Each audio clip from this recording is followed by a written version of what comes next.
नमस्कार दोस्तों, हम हाजिर हैं एक नई स्टोरी के साथ। दोस्तों, कहानी कुछ इस प्रकार है। रानी का अनोखा अनुरोध। एक सुखद दिन था जब सूर्य की किरणें महल के गलियारों में बिखर रही थी। राजा विक्रमादित्य के दरबार में उनकी रानी ने एक अजीब अनुरोध किया।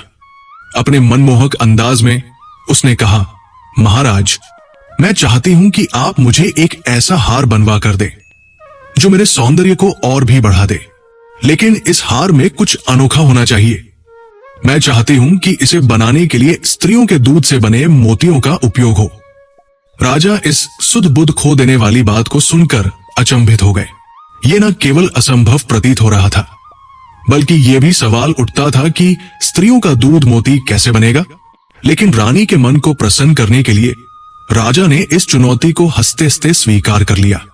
उन्होंने अपने दरबार के सभी विद्वानों और मंत्रियों को बुलाया और उनसे इस असंभव कार्य को पूरा करने का उपाय पूछा। दरबार में हर कोई समस्या पर विचार करने लगा।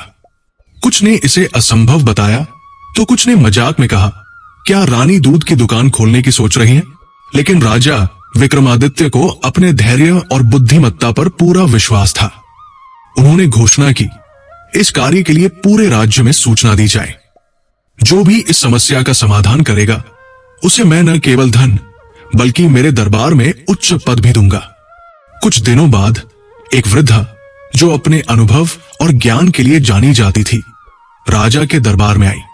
उसने कहा, महाराज, आपकी समस्या का समाधान संभव है, लेकिन पहले मुझे यह बताइए कि आप रानी को क्या देना चाहते हैं, उनकी इच्छा या उनका वास्तविक सुख?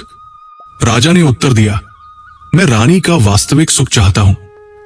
उनका अनुरोध केवल एक जिज्ञासा है, लेकिन मैं चाहता हूं कि वो प्रसन्न और संतुष्ट रहे। वृद्धा मुस्कुराई और बोली, तो फिर आपको उनके अनुरोध का प्रतीकात्मक समाधान करना होगा। स्त्रियों का दूध जीवन का आधार है और इसे मोतियों में बदलने का अर्थ है कि स्त्रियां ही परिवार और समाज का आभूषण है। राजा विक्रमादित्य ने वृद्धा की बात मानी और रानी के पास जाकर यह समझाया। उन्होंने अपनी आवाज में मिठास डालते हुए कहा, हे रानी, स्त्रियों का दूध जीवनदाता है। इससे बढ़कर कोई आभूषण नहीं हो सकता। मैं आपके सबसे अनमोल मोती बनवाऊंगा, लेकिन इसे प्रतीकात्मक रूप में स्वीकार करें। स्त्री स्वयं इस संसार का सबसे बड़ा आभूषण है। ओह! रानी ने राजा की बात सुनी और उसकी गहराई को समझा। उसने महसूस किया कि राजा ने उसकी इच्छा को न केवल सम्मान दिया, बल्कि एक गहरी समझ के साथ उसका समाधान भी किया।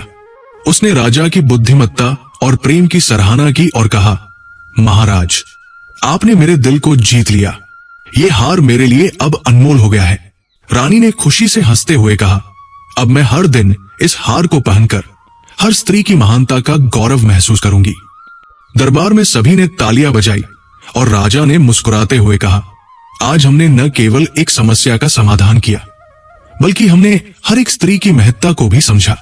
इस कहानी से हमें यह शिक्षा मिलती है कि बुद्धिमत्ता और धैर्य से हर समस्या का समाधान संभव है और हर स्त्री एक अनमोल स्वतंत्रता का प्रतीक है।